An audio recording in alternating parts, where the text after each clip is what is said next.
You are listening to the Odd or God Pod, where we talk about sobriety, spirituality, and everything in between. I'm Eric Parra, and I run sober living homes in Phoenix, Arizona. Each week, I sit down with different people in recovery and have them share their experience, strength, and hope to carry the message of recovery to everyone affected by drug and alcohol addiction. Welcome back to another episode of the Odd or God Pod, where we talk about sobriety, spirituality, and everything in between. This week, we have a very special episode. But before we get into it, I gotta let you guys know, this is absolute mayhem, and I gotta get this podcast sponsored, get somebody in here to produce it, because it is just lunacy, the lack of preparedness that I have on my part. You know, from last week's episode, I showed up with 4 dead batteries and no charging cable for the camera. Well, this week, charge all the batteries, show up, charging cable's there. I'm thinking we're ready to go, and I forget the freaking plug-in thingy that you have to use for the USB for your Mac.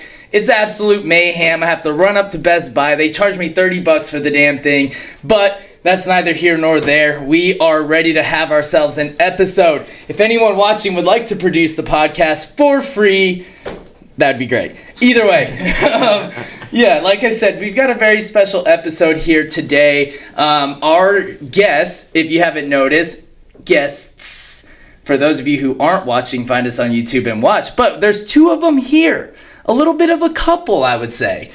And I think some others would say too. And they've got a very interesting story of how they, individually found recovery and then also as a couple. And we're super excited to kind of get into it.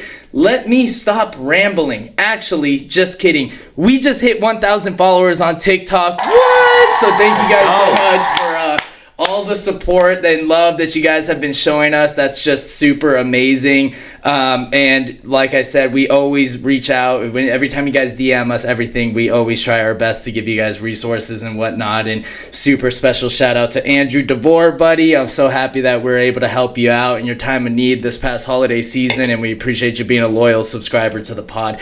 Now I'm going to stop rambling and let them introduce themselves. Hi, I'm Alex. I'm an addict. Alex. Oh, that's it. Okay. Hi, I'm Sara. I'm an addict. My sobriety date is April 25th of 2020. I did heroin for about 3.5 years, and then I did meth for 3.5 years, and I finally got sober, not through rehab. I actually got kicked out of 4 rehabs, but I got sober just alone in the apartment that I was getting high in, just with the sponsor, home group, and the steps. Nice. Well, welcome, Sara. Yeah, I'm Sara. I'm an addict, and I forgot what you said. It's all good. Just tell us a little bit about yourself. So I definitely qualified to be in these rooms. I started drinking when I was pretty young, and then I continued to drink for a long time till I found cocaine and dabbled with some heroin, and eventually found myself with meth, and turned into everything I swore I wouldn't be, because I grew up in a family with an addict, so I always said I wasn't going to be that way. But here I am, 3.5 years sober, with the love of my life, so life can't be better. That's awesome, guys. Well, I'm super happy that you made some time out of your schedule to be with us here tonight. Guys, they're a little nervous. They're a little nervous to be here, so I concocted a little bit of an icebreaker for them. That's just some fun that we're going to have here. Now, fun fact, Sara's favorite dinosaur is correct me if I'm wrong, Bronchiosaurus. Bronchiosaurus, yeah. Wow. Well, I have a little bit of a trivia question. What is the average length of a Bronchiosaurus's neck? Oh gosh. I would have to say probably about 12 feet. 12 feet, final answer? Final answer. 9 meters, it's 30 feet long. Damn! Yeah, okay, so if you guys are in for a treat, you're also getting some dinosaur knowledge here tonight. And Alex, Mosasaurus, okay? It's a sea creature. Terrifying if you Google it. What is the average length of a Mosasaurus? 30 meters. 30 meters, final answer? Yes. 15 meters. Close, though.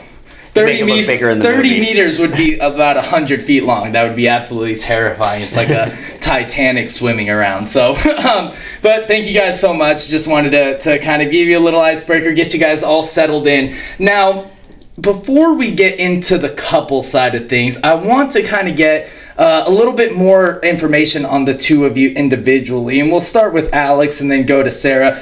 You touched on it in your intro. You went to 4 different rehabs and nothing was really sticking. And this last time around, you got sober by just working with a sponsor, being active in a 12-step program, and participating in meetings and stuff like that. Walk us through what was different this time around and compared to when you were going to different treatment centers.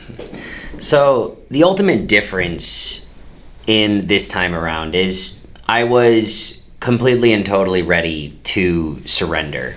I feel like there is a lot of outside forces, rightfully so, pressuring me to go to treatment centers. And these treatment centers were not a waste of time by any means at all. They really planted seeds deep within me that were ready to blossom and bloom later on in life. My first treatment center, I kind of really opened up with regards to, okay, maybe I do need help and maybe this is a more serious problem than I'm allowing it to be. And then from the other treatment centers, I did the steps, got experience with the community. And so by the time that I was just completely found myself yet again utterly demoralized, incomprehensibly, I knew where to go. I knew what to do. I knew what worked, and with all other options exhausted, I had a final Hail Mary pass for like, hey, let's give this 12 steps, let's give this AA, let's give this CA thing a genuine shot, true from my heart of hearts. I was always really good at reciting all the steps and, faking all the work, or, in my mind at that time, not faking it, but basically doing the work but not having a higher power and telling everyone, oh yeah, I definitely have a higher power, but not actually really believing it. And, going through and completing a 5th step and then telling my sponsor, hey, I'm actually just a heroin addict. I think acid would be totally fine. And so I do acid, and then I literally, within 3 hours of doing acid, I'm already drinking beers. And then my friend's like, yo, we should get some cocaine. And I'm like, that is a splendid idea. And before you know it, 3 days later, I'm right back to where I started, all from the idea of like, oh, I can do some acid. Acid's non-addictive. It'll be fine. I got a lot of life experience from these things, so they weren't a waste of time. And when I see someone who isn't quite ready, I see a little bit of myself. And even though I kind of know that things aren't looking too good for long-term recovery with them right now at this moment, I know that working with them, planting a seed so they know where to go when they're truly ready is really important.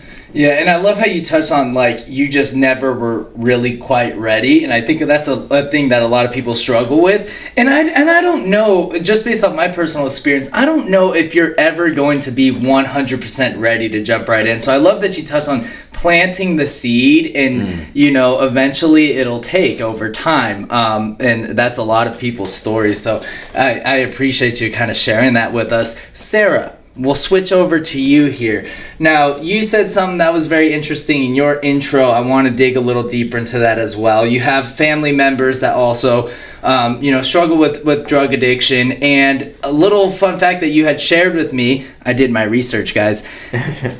You have a father who, over 30 years of use. Yeah. And he saw you back in 2020 get sober and start working in the program. And after a while, he got inspired, and now he's 2 years sober.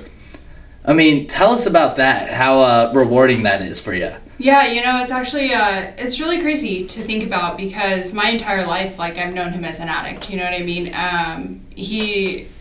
mean? To not mince words, he ruined my childhood. There's a lot of things that I don't remember, and it was just a hellscape at my house. And so, I hated him for a really long time. And the way it happened is kind of crazy. When we first got sober, neither of our cars worked. So he was driving us to meetings, and eventually he was just like sitting in the back of the meeting instead of in the parking lot because it was too hot. And over time, I guess, his story is that he just started hearing things that like clicked for him, that he started like really making sense of this and fully believing that he was an addict, you know what I mean? Because like part of my story is all I knew of rehab and recovery was what my dad told me from the many, many rehabs that he'd been through over the years. And that was that it just gave him other people to get high with. And so when I like started kind of dabbling with the idea that I was an addict, I really didn't think that there was hope for me. I was like, the only resources out there just give me more people to get fucked up with, you know what I mean? So it's really, really cool to be, best friends with my dad these days. Like I can have a conversation with him. We talk pretty often. And I don't hate him. All of that hate melted away when he started to get sober, and I started to learn that, not everything was his choice. And, my brother actually stopped drinking too. So it's been really amazing to be able to be like a inspiration for others, especially in my own family, to watch them get sober too. That's awesome to hear. And also, you both got sober in 2020, and that was in like the height of the pandemic. And I know you didn't go to treatment this last time around, but you did. Yeah. I also was in treatment in July of 2020, and it was a lot different than what it's like normally because of quarantine and everything that was going on. How did you manage to stay in treatment during that time when there was a higher turnover rate? And what was different that made you want to stay? I really think that I love that you said I don't think that anybody's really ever ready, because I truly believe that. I don't think there's like, I'm ready to get sober. I think there's a readiness to be ready, right? Mm-hmm. As weird as that sounds, like I'm ready to, like I want to stop doing drugs, and that was it for me. I got to the point where I was so miserable. I hadn't lost everything. I still had a job. I went to rehab on short-term disability, but I was so broken inside that I was just willing to do whatever it took. They told me, I went in there thinking it was 30 days. They told me it was 60, and I was like, oh, okay, all right, 60 days, buckle up, let's do this. Everything they said, every turn of the corner or every turn of the page, it was just like, let's do it. I think one thing that really stuck with me that they told me early on in my days in rehab was, you never have to feel this way again. And I clung to that, like with everything inside of me, because I don't ever want to feel that way again. Those were the worst feelings that I've ever felt, and just knowing that I could do this one time. I just stick it out one time. And also I'm a little bit of like goal oriented. They gave you a certificate at the end. I really, really wanted that certificate. So there were a few factors that kept me there. But I think the main one was just having that desire to really stay clean. So yeah, well, that's awesome that you're able to kind of persevere through people leaving, and like I know like stimulus checks were hitting and people were just bouncing out left and right. So the fact that you're able to just complete your program, get your certificate. Is it on your fridge? It's not on my fridge, but it's in a folder safely tucked away. You didn't frame it? No, I didn't frame it. I probably should though. Yeah, I'd hang that up. No, well, that's cool. And one more thing before we get into the couple side of things and just switch back over to Alex real quick. You're big into weightlifting. That's a passion of yours. Did that begin in sobriety, or is that something that you've always had? Is this a question towards me? Oh, yes. Oh, okay. Sorry. I thought you... never mind. Anyways, so yes and no. The thing is, like... I got into, I was into weightlifting for all of the wrong reasons when I was getting high. And also it turns out that I was really holding myself back with the proper diet. And also meth is just not good for gains, believe it or not. But the thing is, I was into weightlifting because I hated myself internally, and I wanted to look good for all of the wrong reasons. And then when I got into recovery and started the practice of self-love. This is a form of self-love. The thing is, I'm goal-oriented as well, and it gave me something to express, a way to grow myself on an external level. I've been putting all of my effort into growing internally through the steps and therapy and just getting my mind right. I also wanted to improve myself externally. My favorite catchphrase is, if ape move heavy stone, sad voice go away. I love that, man, and I love how you touch on it. It's not necessarily for any external validation. It's more of just a continuous work on yourself, right? And I think that's something that we all deal with in one form or another when it comes to just outward appearances, and we care so deeply about what other people think of us, and I could see how the motives weren't quite there, before doing all of this work on yourself. I mean, how do you relate that to your recovery? So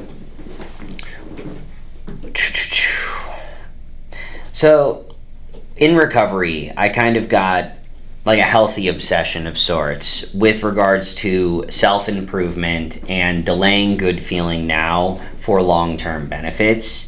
And with regards to weightlifting, it takes discipline.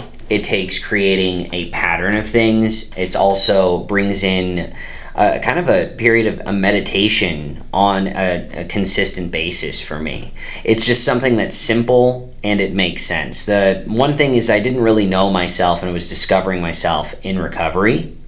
And it turns out, now that I'm finding out who the true, genuine Alex is through recovery, I'm a basic bitch. And unapologetically so.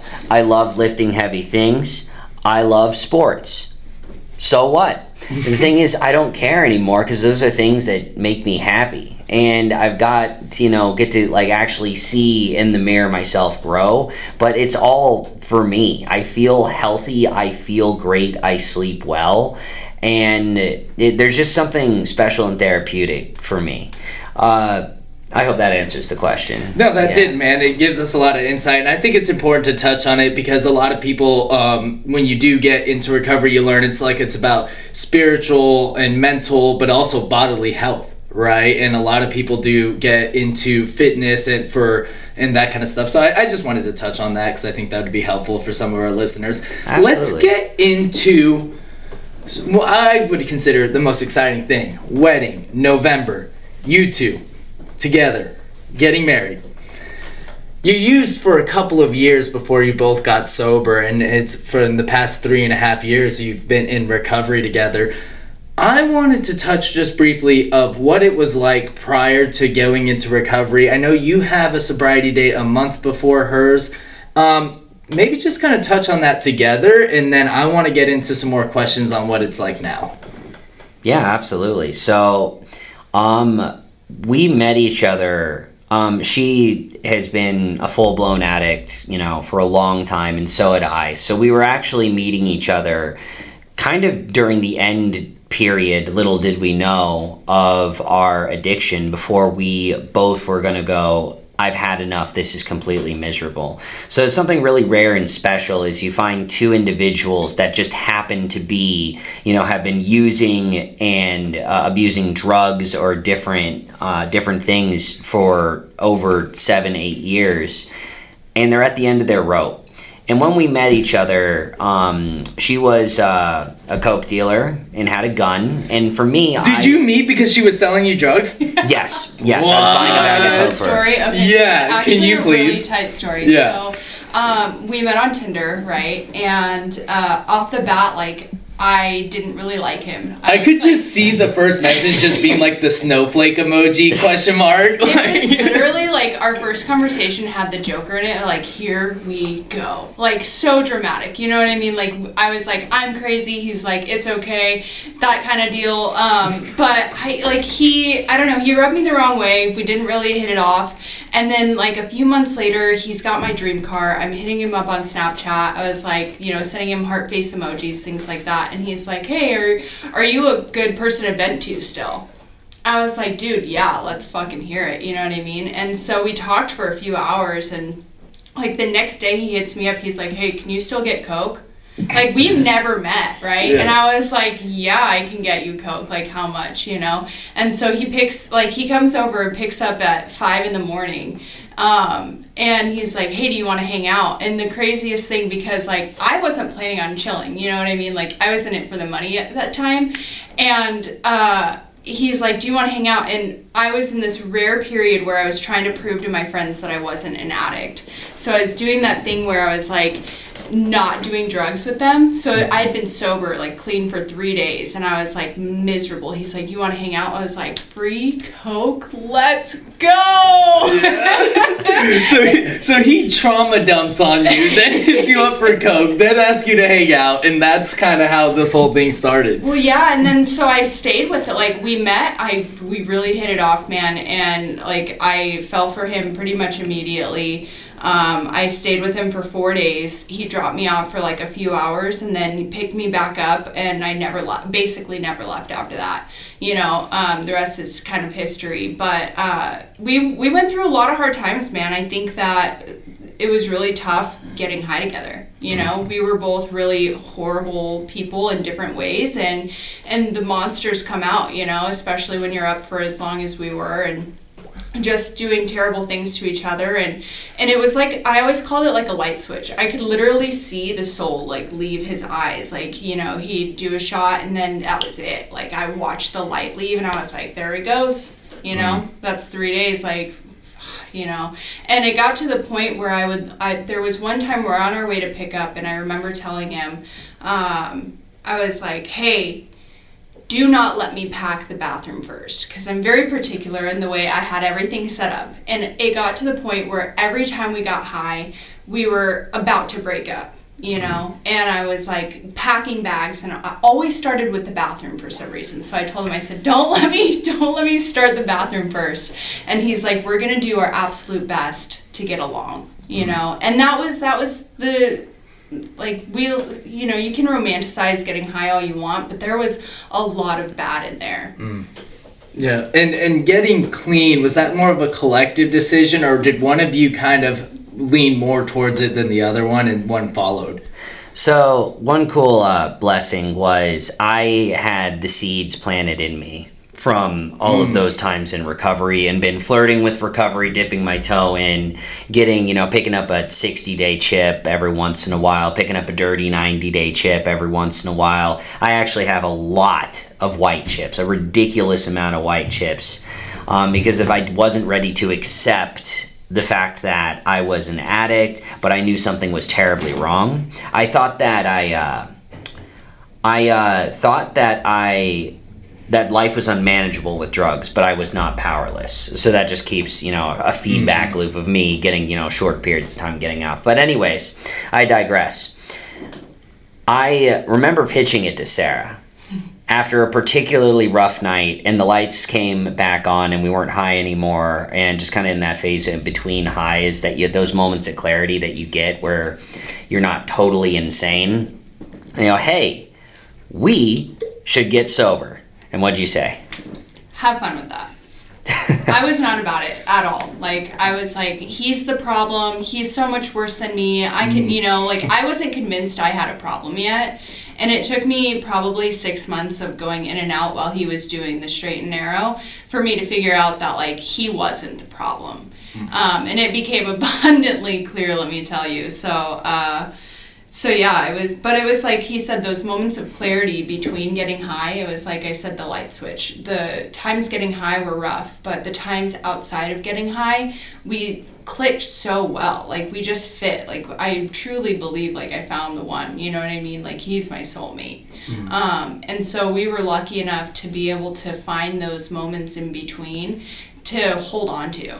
Because without those, like, I couldn't imagine trying to be together still if we were still getting high. You know, I don't think it would have happened. I think we got sober at the exact right time, just enough to save our relationship. So April, you start working with the sponsor. You start doing some 12-step meetings, getting sober. What did it look like when you decided to make the decision to go to treatment? That was rough. There was talk of it, and then, like he said, he had the seeds planted. So he's, really pushing me to get a sponsor and just like really work the steps the best of my ability. And I didn't know what that meant, I thought I did, and I thought I was doing my best, but I always had that idea that I knew best. That's like my biggest problem is I always think I know best. And so every time I'd relapse, I'd come back and I'd say, I know what the problem is. It's this. Every single time. And without a doubt, my sponsor would be like, okay, all right, yeah, Sarah, sure. Like, that's it. Let's work on that, And she's so, bless her, she's so great. But she always gave me the benefit of the doubt, And it took me going to rehab to really figure out that I don't know what's best. But what had happened is we had a particularly rough relapse together, and it ended with me in the hospital, and I remember thinking, like, this is going to be enough to keep me sober, because I never ever wanted to feel that way again. And so when I got on the phone with my sponsor, I said, hey, listen, like, I ate a bunch of psych meds, it's not a good time. She's like, you should go to rehab. And I was like, no, I got this, And that saying, until the pain's great enough, you won't be willing to do what it takes. I was like, I'm willing to do what it takes, but it doesn't take that. And 3 weeks later, I was high, and I couldn't tell you why. To this day, I have no idea. Did I have a bad day? Did we get in a fight? What was the situation? Like, there was no good reason for me to go out, but I did. And that was the moment where I was like, I need help. That was the clarity that I needed to realize, like, I couldn't do it on my own. Because staying out of treatment, I wanted to be special. I wanted to be the girl that didn't need rehab, didn't need sober living, didn't need this or that. But when it comes down to it, like, there's a solution, a full laid out plan for you that works, right? And it took me getting high after, like, that feeling of I will never get high again to realize, like, I needed help. Wow. That's an incredible story, because not a lot of, you don't hear about couples that used together, got sober together, and then are still sober. That's not a story that's very common. Usually there's a falling out somewhere in between, or one decides to continue on the path and one doesn't. So it's like super encouraging to see that you guys kind of made it through that together. Now, I do have a question for both of you. We'll start with Alex, then we'll go to Sarah. A big thing that I've heard, I've never been in a relationship in recovery myself, but I've talked to enough people who are, and a big thing is keeping your programs separate, right? And like understanding that like each one of you are individually alcoholics and addicts, right? And individually there's certain things that you have to do for yourself in order to maintain not only your spiritual condition, but also be a better partner to each other. How do you navigate that, being in recovery in a relationship, but keeping your program separate? So that's a good question. It may, I think, in the beginning for me, it started me borrowing a reason that wasn't for myself to get sober, and meeting Sara and knowing that there could be something, and feeling it in my bones that if we were to get sober, it would just work. And she was the reason for me to get sober.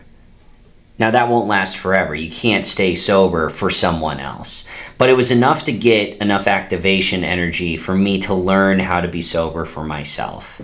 And with regards to keeping the program separate, it's all about healthy boundaries and just understanding what is okay and what isn't.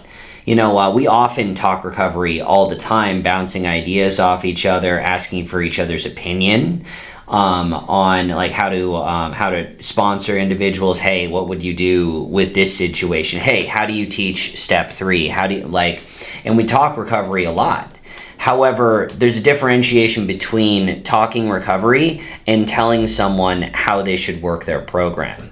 Like, I don't need to tell Sara to sponsor people or to call her sponsor. And if I were to, that would be a boundary break, and it'd be like, are you serious? It's kind of like the worst thing you can possibly do is be like, oh God, like you're in a fight, and it's like, you should call your sponsor. Like, what an insult. You can't do that. But the thing is, if there has been times on both sides that you can sit down with the person and go, hey, I'm saying this because I love you, but I'm concerned for my sake and for your sake a little bit about the recovery. Your recovery? Can we talk about that? But is a separate and private conversation. Like if I stopped calling my sponsor, for a long time, stopped going to meetings and started to leave recovery, I would not be offended if Sara sat me down after a month of watching that disaster happen and telling me, hey, what's going on? But it can't be like these little chirps in between. And also you have to relinquish control of the other person and their recovery and just give it to God. It's about a partnership and a unison, two individual units next to each other, supporting each other, but they can be completely individual and independent on their own. Because in order to stay sober and do this recovery thing, first of all, you have to do it for free, monetarily. And you have to do it, secondly, you have to do it for yourself. Wow. So I think he nailed it. Really having our own programs just means that we don't stick our nose where it doesn't belong. You know what I mean? I don't tell him hey, it's time to call your sponsor, or hey, but if he comes to me with a problem that maybe isn't appropriate for me, because that happens, I do it to him all the time, and he's really good about being hey, maybe I'm not the best person to ask, maybe that's a better question for your sponsor, or have you run that by the girls, something like that. I think with everything in sobriety, this falls right in line, it's a balance, right? Because it would be asinine to say that I don't talk recovery with him. I don't think working a separate program means you have to go to separate meetings, or you can't talk recovery. I think it just means that you have to have your own spirituality, you have to have your own set of principles, you follow the principles, but your own morals and all of those things that we learn, they have to be your own. I think I struggled for a long time to get sober. Those 6 months he was really doing the thing, I was trying to ride his coattails, we went to meetings together and I would be right next to him and I wouldn't talk to anybody and I didn't make friends and I didn't branch out, or, I was watching him so closely that I wasn't doing it on my own. I was just trying to mimic what he was doing. And so when I actually went to treatment and I became a little more independent in myself and comfortable with myself, everything changed, so you will see us at meetings together. You do see us we run an H&I together, we do a lot together because I love this man, you know what I mean? But at the end of the day, I have my own spirituality, I have my own God, I have my sponsor, I have my girls, I have the people in my network, and all of that is separate from what he has. Yeah, I love that. And it is cool because you guys are able to do things together, but you're on your own individual paths as well. And, that's just something that I think will be really helpful for some people that are in relationships and recovery. And I'm glad that we got the opportunity to talk about it. I haven't had a guest on the podcast that's been in that situation, so that's a new topic for us. Now, I did want to ask Alex a question that kind of is along the same lines. You work in recovery, and a big thing is a lot of people who are in the industry and they work at treatment centers or whatever it may be, a lot of the time they can blur the line between work and working a program. How do you not, what precautions do you take, or what do you do to ensure that you don't rely on the work that you're doing at a treatment center to be your program? So the thing is, I've had a few sponsors, and one of those sponsors had some very classical, traditional views that he really instilled in me. And the thing is, if you are getting paid monetarily to help someone in recovery, you don't get any spirituality from that. It's a controversial opinion, but the thing is, if you are looking to recover, stay sober, find serenity through the steps and through God, there can be no monetary reward for that. And so with that in play, working in recovery, I'm working with my people. They speak my language. I feel like I have a purpose. I have a gift to give, and I have relatability and experience with these individuals, and I feel like I'm making a difference and have a good purpose. However, all of that is not something that will keep me sober. What keeps me sober is my 6 sponsees. 3 of them are through the steps, and I coach them on how to sponsor and with any life things that go on. They really just keep me current with their lives. And luckily, they're all super low maintenance because if they've worked these steps to the best of their abilities, have a good life. And my other 3 are currently in the book, and I continue to do the work with them. And I continue to practice the principles in all my affairs and use what I've learned. They're 2 separate entities, and often I feel that some individuals might go, hey, I can save myself some time, energy, and effort by combining the 2. But by doing so, you're actually taking away from your spiritual gains. Right. Dude, I've never heard it put that way, but it's like if there's a monetary gain to it, it's not necessarily service work at that point. It's more Bingo. like just working. There's an ulterior motive, and money corrupts. It corrupts it. It makes it different. And then the thing is, you can't reverse that corruption. It'll just kind of like take control. So if you're considering the fact that you work at a treatment center, your recovery, and not doing anything for yourself spiritually, it's in for a bad time. That sounds miserable. You're gonna have a bad time. You're gonna have a bad time. That's awesome, man. And you kind of segued into the next topic I wanted to get into, and that's just like the spirituality aspect of things. I'm going to ask you both the same question, and I guess we'll start with Alex and move to Sarah.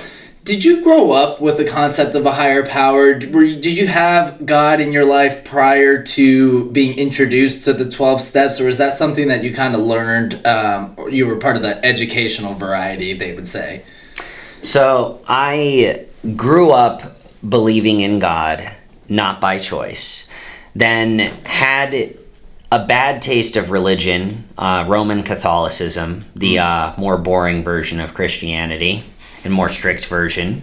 I got confirmed in the Catholic Church, and when I got into college, as a, quote, free thinker, I rejected religion, rejected spirituality, and had this ego that I am the master of my own destiny. And I even went as bold as to say anyone that, practices in spirituality also believes in Santa Claus and is a fool. And so that really got in the way of me opening the idea to, a spiritual life, because if I couldn't logically explain it. Ironically, I really can logically explain it now. And, growing a sense of spirituality, first I had to have faith and I had to believe because out of desperation. I remember crying when I finally had that moment, like, God either is or isn't, what is our choice to be? And I remember having my arm twisted metaphorically, going, He is, I don't know how or why or when or what or who. He is because He has to be, because of I can't live this way anymore.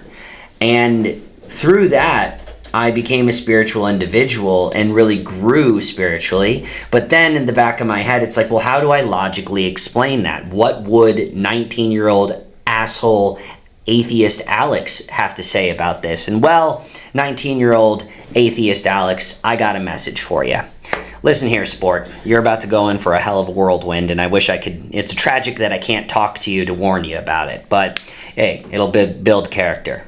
Listen, religion is something really fascinating with the human phenomena. So the thing is, biologically speaking, humans are superstitious creatures.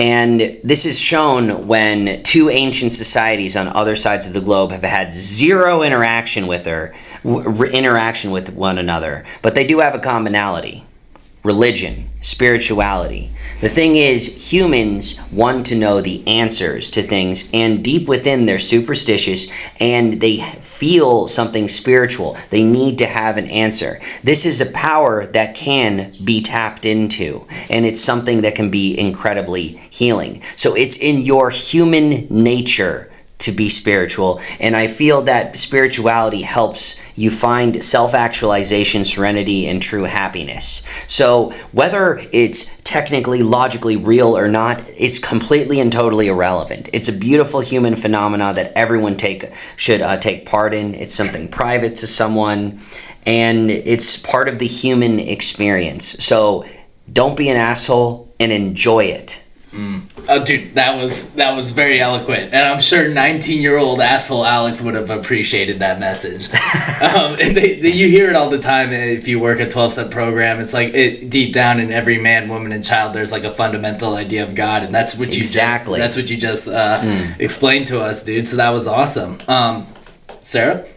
Yeah, I did have a background with religion. I was raised Christian, a Baptist Christian.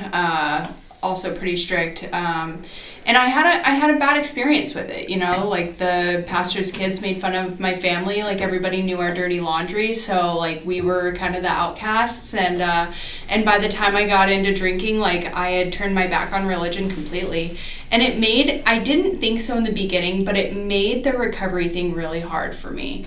I never thought I had a problem with the word God, but I really did, and I had a really hard time separating my God now from the God that like I was raised with, because that's not the higher power I choose to believe in now, right? Like I took parts of it, like the book says. I took the parts that I liked and I discarded the rest. But I think the big thing for me was being tolerant of others, of what other people's gods are, because there are a lot of people with that God, and I fully respect that now. When I first came in, I was like, fuck that God, I can't stand that, like that's not right, that and I had all of these ideas. And there's one line in the book, and it says, we spoke of intolerance when we were intolerant ourselves. And I was like, ooh, they got me. 80 years ago, they got me good, and Long so yeah, they really pulled it over on me. And the thing is, I've come to believe in a higher power that works for me, and it doesn't look like that God that I was raised with, but it's been a really interesting journey getting there. Yeah, that's awesome. Yeah, that's always like I guarantee if you were to survey 100 people in their first 30 days of sobriety, I would put money on the majority of them. The biggest hang up that they have is like the idea of reliance upon something greater than themselves, or the word God. It brings up like a lot of prejudice and past experiences. So I always like to ask that. Let me ask you one more thing here. For anybody watching that is early in sobriety, maybe they're coming off a relapse, they're having a hard time coming back. Maybe they're wrestling around with the idea of going to treatment, or at least reaching out for help. Do you have any words of encouragement or advice for them? Yes. I would say, for me personally, the thing that really got in the way of me being able to recover is I would not let go of my particular worldview, and I would latch onto it with my ego, and I would try and figure out a way of my own. So any advice to give: let go and relinquish and be okay with dropping your worldviews and try something new. So keep an open mind, because I thought that getting into recovery meant I was going to have a boring life, but that's okay, because of a boring life without drugs or alcohol is so much better than the life I'm living right now. But it turns out that I got so much more life lessons and perspective, way more than just abstinent from drugs. So it'd be to keep an open mind. I think for me, the thing that I would share with somebody is like, why not? You know what I mean? Like, what do you honestly have to lose at this point? If you're dabbling with the idea of getting sober, things are probably pretty bad. And even if they're not that bad, like, they could be better. That is the one thing that I figured out, is like, my life is so exponentially better than I thought it could ever be. Like, I got sober to get rid of the drugs and alcohol, but what I found was pure happiness. Something that I had never experienced in my entire life. I spent my whole life depressed, depressed, bipolar, all of the things, you know, and I found this sense of okayness, contentment, and just pure bliss and happiness. And I found that through working the 12 steps. How? I don't know. I don't know why it works. I don't know how it works, but I know that it works. And so, like Alex said, keeping an open mind and just really giving it a shot, man. Because the thing is, like, alcohol and drugs, they're always going to be there. They're going to be there in a year. They're going to be there in 2 years. They're going to be there if you ever decide that this isn't for you. I could decide that, you know, in a week from now. Don't see that happening, but I could decide that at any moment. It sounds really scary in the beginning when you think, oh, I have to be sober for the rest of my life. Don't do it for the rest of your life. Try it for a day and then another day. And eventually you wind up with 3.5 years and a life that you could never imagine having. Wow, that's great. And then also, do you guys jointly, do you have any advice for any couples out there that may be in the same situation you were 4 years ago, where they're using together, they know something's wrong, but they just don't know how to get out of that darkness? So the thing is, with Sarah and I's relationship back before sobriety, we kept getting evidence that it was something beautiful and to be cherished and something pure. And then we would get high, and it would be a nightmare on wheels. And it'd go back, forth, hot, cold, hot, cold, hot, cold. And what kept us together was knowing that if we could simply fix the drug problem, she was the one, without a doubt. And also, I mean, it's kind of nice to know that we could go through so much. It really reinforces that she's the one. But I kind of lost my train of thought. I'm sorry. There's a point going into a counterpoint, going to another thing. But anyways, what I'm trying to say is, I got derailed. Talk about tripping on the finish line. Am I right? Tripping on the finish line. So what was the question one more time? I'm so sorry. Save me, Eric. What was the question one more time? I'm sorry. I'm just freaking. He's like tripping on the finish. Okay, hold on. I gotta breathe. Right. I just wasn't expecting that. Okay, I've got it. I've got back to it. So, knowing that she is the one, but also we're going through this torturous drug problem, the only way to save the relationship and also save myself in the process, which I didn't plan on, was getting sober. And I knew a way that worked to get sober. I had to let go of the idea that I could get her sober. I had to let go of the control. Because if I try to get her sober and go, hey, this is going to save our relationship, go to rehab, that's not how it works. The want needs to come from within. So my advice is to be the change that you want to see.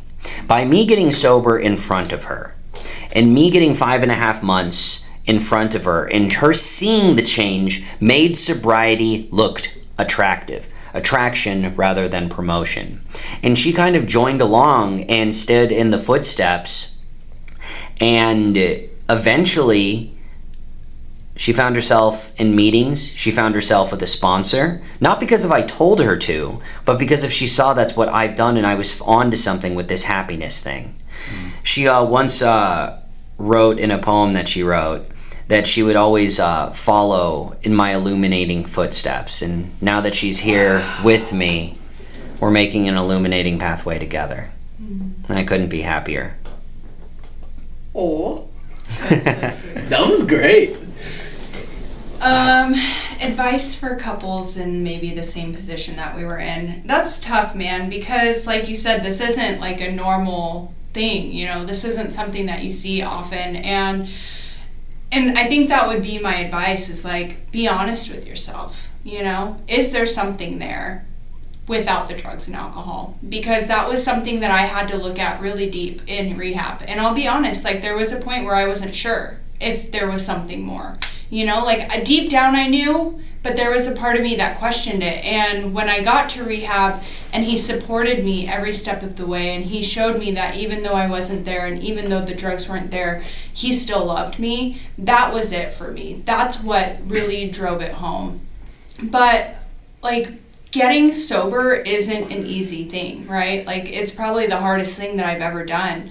And I had to do it, like Alex said, I had to do it for me. I couldn't do it for him. I started to maybe, but I really had to learn to do it for myself and work on myself first. The relationship fell into place. It came together because we worked on ourselves separately, and we molded together better because we were better people. Wow. That was great. I'm so sorry, by the way, for my little outburst. No, it's it's all when good. you said it, that my wires got crossed, and that I couldn't breathe, and it was a whole thing. But that was awesome, guys, and I want to thank you again for coming on the pod and sharing your guys' story with us. That was really cool. Congratulations again on the engagement. That's super awesome, guys. You already know what time it is. Shout out one. Plugged In Recovery, sponsor of the pod. If you're watching and you think you might want to get into a sober living environment, you could always go to www.azsober.com, check out some of the houses, and there's also a link that you can click to get some more information on treatment centers and everything else. So also in the link to in the description, there'll be some hotlines as well that you can call that will be able to help you out if you are making that jump and deciding that you would like to start a new life and change your life. So thank you guys so much. Thank you. And thank you for having us. We will see you next week. Hopefully I'm prepared.